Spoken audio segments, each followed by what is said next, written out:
చిత్తూరు జిల్లా మంత్రాలయంలో YCP MLA Balanagi Reddy ఆధ్వర్యంలో police station నుంచి రాఘవేంద్ర సర్కిల్ వరకు కార్యకర్తలతో భారీ ర్యాలీ నిర్వహించి నిరసనలు వ్యక్తం చేశారు. ఆదోని జిల్లా సాధన కోసం మంత్రాలయం, ఎమ్మిగనూరు, పత్తికొండ, ఆలూరు, ఆదోని నియోజకవర్గాలను కలిపి ఆదోని జిల్లా ప్రకటించాలని కూటమి ప్రభుత్వాన్ని డిమాండ్ చేశారు.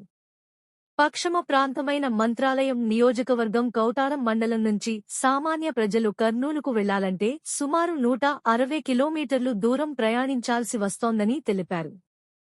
ఆదోని జిల్లా ఏర్పాటైతే 5 నియోజకవర్గాల ప్రజలకు కలెక్టర్, ఎస్పీ కార్యాలయాలు, అన్ని ప్రభుత్వ కార్యాలయాలు సులభంగా అందుబాటులో ఉంటాయని ఎమ్మెల్యే బాలనాగిరెడ్డి పేర్కొన్నారు. ఈ నిరసన కార్యక్రమానికి పలు ప్రజా సంఘాలు, నాయకులు మద్దతు ప్రకటించాయి. ఎక్కడ కూడా ఇరిగేషన్ అయితేనేమి, తాగు సమస్య కూడా ఇబ్బంది వరకు ఈ 5 నియోజకవర్గాల్లో ఇవన్నీ